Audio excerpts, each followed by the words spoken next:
Hello viewers, I am your host Shivangi Mishra with another episode of South Asia Focus. Let's begin the show. At the recently concluded Vibrant Gujarat Global Summit 2024 in India's Gandhinagar, leaders, innovators and investors from world over came together to witness a global spectacle. Under the leadership of Prime Minister Narendra Modi, the summit exemplified a commitment to economic growth, resilience and global collaboration. The theme of the summit was Gateway to the Future, which refers to the simple convergence of ideas that will shape the future. Have a look at this groundbreaking event.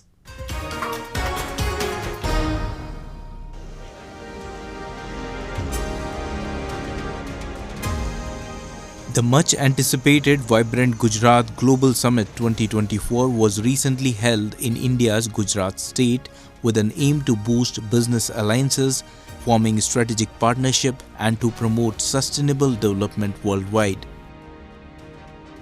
Leaders from across the globe participated in the three-day summit, which added to its international flavor.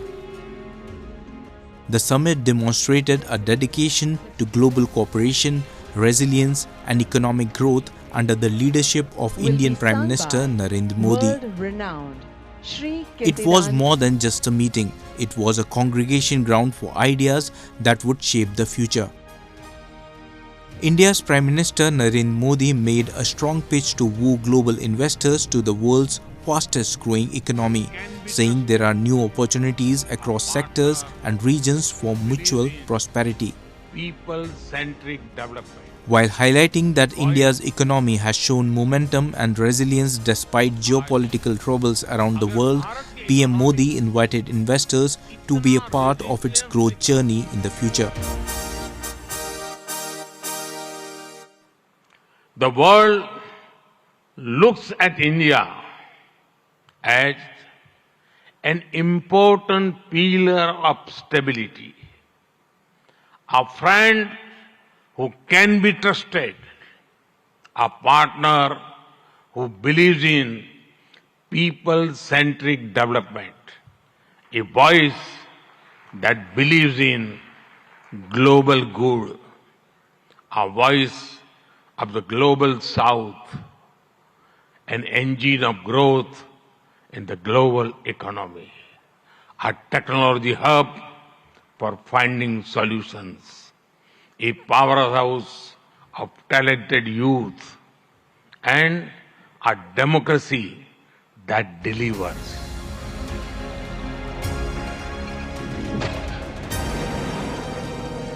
The three-day mega event, which was based on the theme of Gateway to the Future, witnessed several path-breaking initiatives and decisions. Leaders discussed strategies to boost global economic growth, enhance financial stability and promote inclusive recovery. Indian PM Modi's pitch at the Vibrant Gujarat Global Summit comes months before he seeks a third term in national elections in which the economy is a central issue, and also as global businesses look at India to diversify supply chains beyond China. He also highlighted that world looks at India as a powerhouse for talented youth, a technology hub for finding solutions, and a democracy that delivers, and the country is on its way to becoming the third largest economy in a few years. During the summit, Adani Group chairman Gautam Adani said that Indian conglomerate Adani Group will invest $24 billion in 5 years in the green energy and renewable energy sectors in the western state of Gujarat.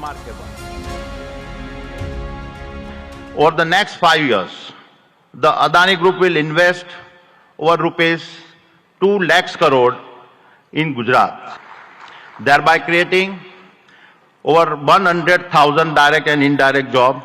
PM Modi, on the sidelines of Vibrant Gujarat Global Summit, also held many bilateral engagements with world leaders and investors. The summit provided a unique opportunity for networking, dialogue, and the exploration of potential collaborations between Gujarat and various countries. The plans were announced during the Vibrant Gujarat Global Summit, where thousands of chief executives, investors and diplomats have gathered for the three-day biennial event. We discussed about our investment in India, expanding it.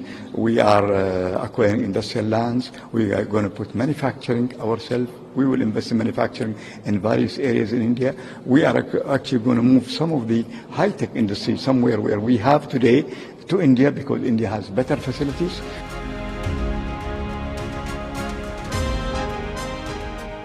Indian Prime Minister opened the vibrant Gujarat Global Trade Show and toured the pavilions, including International Pavilion, E-Mobility, Smart Infrastructure and Innovation Techade with Mozambique President Filipe Jacinto Nyusi and Timor-Leste President Jose Ramos Horta. From dynamic sessions on technology and sustainable development to a bustling exhibition, the event showcased some cutting-edge innovations. The summit served as a melting pot of opportunities for global investors.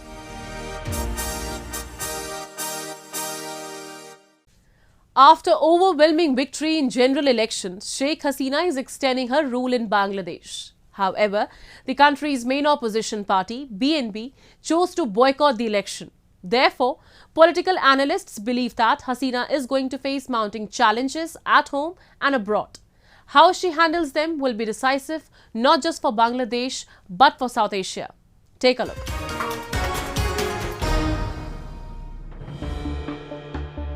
Bangladesh Prime Minister Sheikh Hasina swept to a fourth straight term in power, with her party winning almost 75% of the seats in a general election. The main opposition, Bangladesh Nationalist Party, which participated in the 2018 vote but kept away in 2014, boycotted the polls after Hasina refused its demands to resign and allow a neutral authority to run the general election. Our country is the sovereign. Hasina, on the other hand, celebrated her win and dismissed the opposition's criticism of the election as illegitimate during a news conference. এবারের যে নির্বাচন, এই নির্বাচনটা আরো একটু ব্যতিক্রমী। সাধারণত আমরা আমাদের দলের থেকে বা সব দলগুলি তারা তাদের প্রার্থী নির্বাচিত করে দেয়। এবার যেমন আমি আমাদের প্রার্থী নির্বাচিত করেছি, পাশাপাশি এই নির্বাচনটা উন্মুক্ত করে দিই যে যার ইচ্ছামতো দাঁড়াতে পারবে। এবং আপনারা দেখেছেন একটি দল তারা হয়তো অংশগ্রহণ করেনি, কারণ তারা কখনোই করতে চায় না, কারণ সেই দলগুলি যারা মিলিটারি ডিক্টেটরের হাতে তৈরি হয় আসলে তারা নিজেরা চলতে পারে না, তাদের কোনো জনসমর্থন থাকে না, তাই সরাসরি নির্বাচনকে তারা ভয় পায়। In the news conference, Hasina said that a party's lack of participation in elections did not imply the absence of democracy.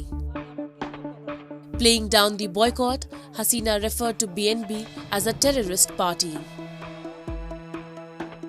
The election took place, they couldn't stop it, they tried their best to do it, but they didn't.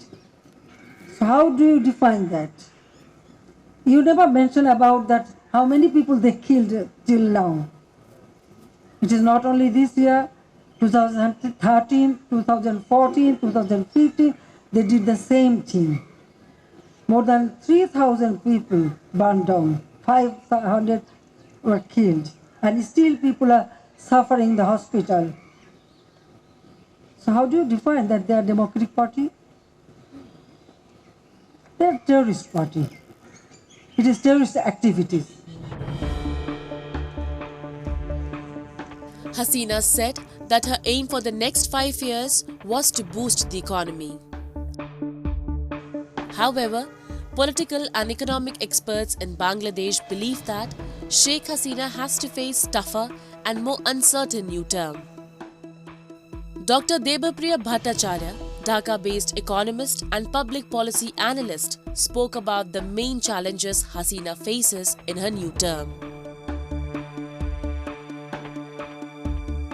Because of the absence of the mainstream opposition parties in the election, the new government will have great challenge in terms of establishing its political legitimacy.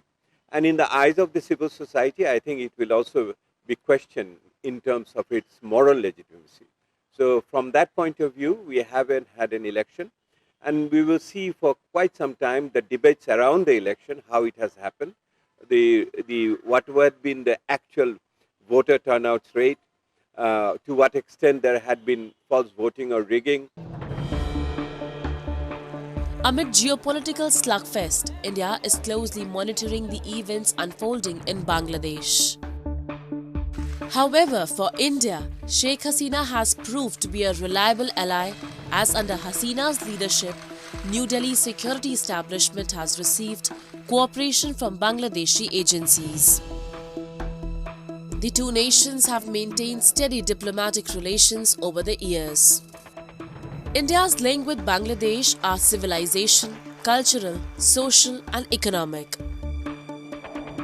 India helped Bangladesh in the country's 1971 liberation war against Pakistan. Moreover, Hasina had spent 6 years of her life in exile in India following the assassination of her father, Sheikh Mujibur Rahman. Hasina resided in Delhi with her children under an assumed identity. Therefore, as the polling began, Hasina called New Delhi a trusted friend while highlighting India-Bangladesh ties. Hasina did not just acknowledge India's role in her nation's freedom, but also thanked the country for keeping her safe at a time when she was going through one of the most difficult stages of her life. India is our tested friend during our liberation war. They supported us. Not only that, after 75, when we lost, we two sisters, you can see, when we lost our whole family, father, mother, brothers, everybody, only we two survived. So they gave me shelter. So we have our best wishes to the people of India. Time now for Asia This Week, the stories from across the continent. Moving on. Maldives' anti-India game at the behest of China backfired. The road took an unexpected turn on social media and the hashtag Boycott Maldives started trending. Facing the backlash, the Maldivian government suspended 3 deputy youth ministers for making derogatory remarks against PM Modi. On the other hand, India summoned Maldivian ambassador and expressed its serious concerns. Several Indians have cancelled their trip to Maldives.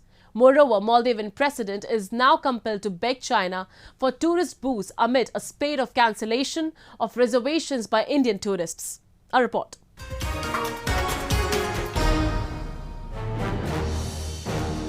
Maldives President Mohammad Muizzu won the election in September 2023 on the back of his India Out campaign. Since his victory, Muizzu, who is known for his tilt towards China, intensified his anti-India rhetoric. He vowed to send Indian troops out of the country despite the fact that there is not even a single Indian troop stationed in Maldives. India has only crews and technicians for its patrol vessel. 2 ALH helicopters and a Dornier aircraft are used in Maldives for rescue, medical evacuation and other specific missions. However, taking one more step against India, some Maldivian ministers posted derogatory remarks against Prime Minister Modi after he visited islands of Lakshadweep. But within hours, Maldives' anti-India game at the behest of China backfired. The road took an unexpected turn on social media and the hashtag Boycott Maldives started trending globally. Facing the backlash, the Maldivian government suspended 3 deputy youth ministers in the Maldives, Mariam Shuna, Mahzoom Majid and Malsha Sharif, for making derogatory remarks against PM Modi. On the other hand, India summoned Maldivian Ambassador Ibrahim Shahib and expressed its serious concerns. Absolutely deplorable, the comments which are coming out from sections of Maldives. Also, let's remember, it's not everyone in Maldives is criticizing India. There is one section which is anti-India, which seems to be, and which is passing such remarks. It's absolutely deplorable and absolutely, of course, see, India not only helps the economy of Maldives through our tourism, right? We also provide them security. If you remember, way back in 1988, there was a coup in Maldives where India sent its forces and within hours the coup was stopped. So for the national security of Maldives, India is the neighbor right across. As well as there have been times when there was an acute water shortage in Maldives. You know, even being an island, drinking water is a problem. So there was an acute shortage, and India sent, our aircrafts and our navy with bottled water. As soon as the offensive comments surfaced, several Indians started cancelling their trip to Maldives. Several Indian celebrities urged their fans to visit Lakshadweep Islands as an alternate to Maldives.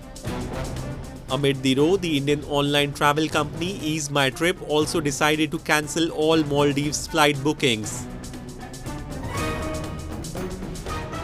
Our company recently has decided that we will not promote and we will not take further bookings of Maldives from India. There are about 3 lakh passengers who fly every year from India to Maldives. So we are letting go of this business as an opportunity to promote our homegrown destination like Lakshadweep.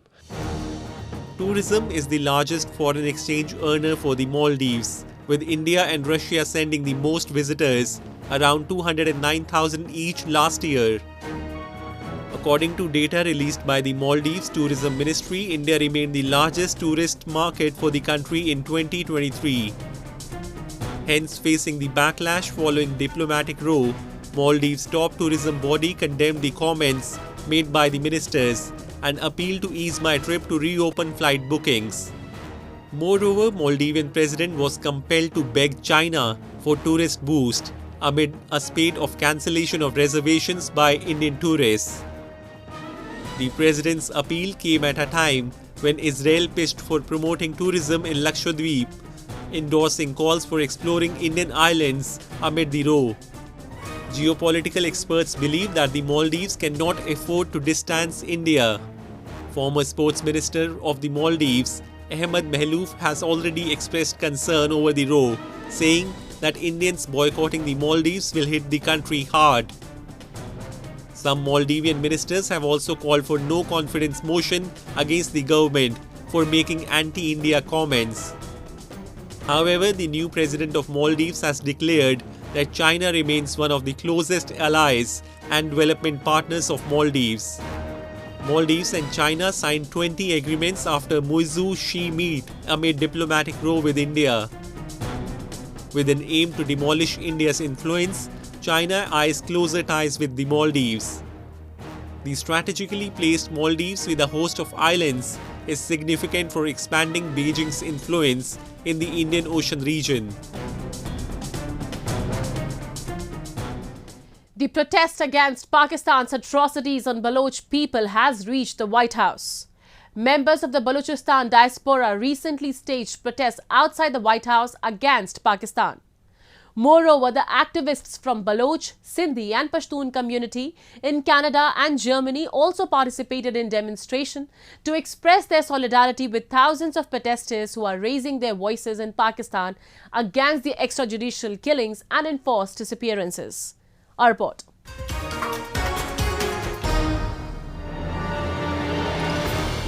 Last year on October 29, 20 years old Balaj Mullah Baksh was abducted from his home in Balochistan's Turbat by men in civilian clothes. His family filed a missing complaint with the police but did not hear for nearly a month despite protests on the street. He was eventually presented in a court in Turbat on November 21. Balaj looked weak, as if he was beaten and threatened. 2 days later, the family came to know that Balaj had been killed in custody. His death contributed to the escalation of protests in Balochistan and marches to Islamabad. Led by Baloch activist Dr. Maharang Baloch, thousands of women and activists marched to the capital city, Islamabad. While leading the protest against extrajudicial killings, Maharang is facing both physical and mental torment by Pakistani security forces and establishment. Still, a large number of Baloch families are participating in the sit-in protest for the safe recovery of missing persons in the Islamabad. Now, the protest against Pakistan's atrocities on Baloch people has reached the White House. Recently, members of the Baloch diaspora protested outside the White House against Pakistan. They raised questions about the enforced disappearances of Baloch people in Pakistan. One of the protesters and a former speaker of the Balochistan Assembly, Wahid Baloch, highlighted the atrocities in Balochistan. आज जो है पाकिस्तान की 75 साल की जो atrocities Balochistan में हो रही है उनके ख़िलाफ़ यहाँ पर आकर हम एहतजाज कर रहे हैं और हालिया दिनों में पाकिस्तान में बलूच ख़वातीन और उन जिनके ख़ानदानों को जो है अगवा किया गया है, जबरी गुमशुदगियाँ हुई, उनके साथ यकजहती कर रहे हैं जी। तो ये जो है बुनियादी मकसद है यहाँ पर एहतजाज का। कि बलूचिस्तान में पाकिस्तान पिछले 75 सालों से जो है मुसलसल कब्ज़ा किए हुए हैं और जबरन जो है लोगों को उनकी ज़िंदगियों से, उनके इंसानी हकूक़ से, सियासी हकूक़ से, जमहूरी हकूक़ से महरूम किया हुआ है। Seeking an end to the Baloch genocide in Pakistan, the protesters sought intervention of the Biden government in the matter. A young Baloch, Sami Baloch, said that whatever happened to Baloch people is atrocious and a violation to human rights. I'm here today because there's a Baloch genocide happening, and it's been happening since partition, and Pakistan annexed Balochistan in 1947, and we're here today because many Baloch people have been murdered and they have been genocided and kidnapped by the Pakistani army and military. And today we're here to stand with Baloch people that are still in Balochistan, that weren't sent here in exile, and we're here to stand with them and to stand with those families because what is happening is atrocious. The diaspora nations of Baloch, Sindhis and Pashtuns in Canada recently called for a demonstration to express their solidarity with the thousands of Baloch protesters. The joint protest called by the Baloch Human Rights Council of Canada, World Sindhi Council and Pashtun Council Canada condemned in the strongest terms Islamabad's apartheid policies of violence and repression against the oppressed people. The Baloch National Movement Germany chapter also staged protests in solidarity with missing persons. Pakistani atrocity, despite of addressing their genuine grievances, they have been using force to crush this movement.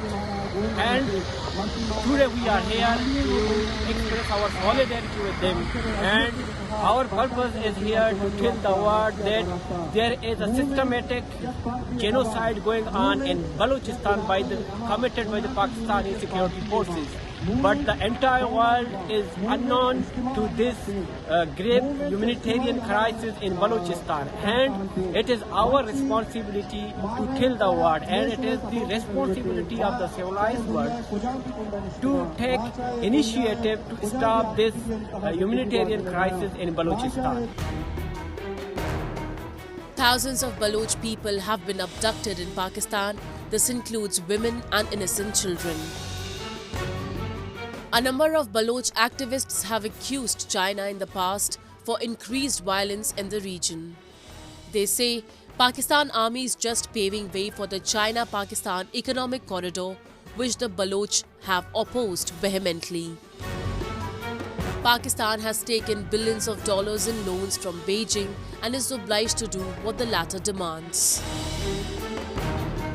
Baloch say a region where poverty is already widespread due to state policies cannot even expect its future when both China and Pakistan will plunder it together. The worldwide Baloch protests are posing serious challenge to Islamabad. And with that, we come to the end of this week's episode. See you next week. Goodbye and take care.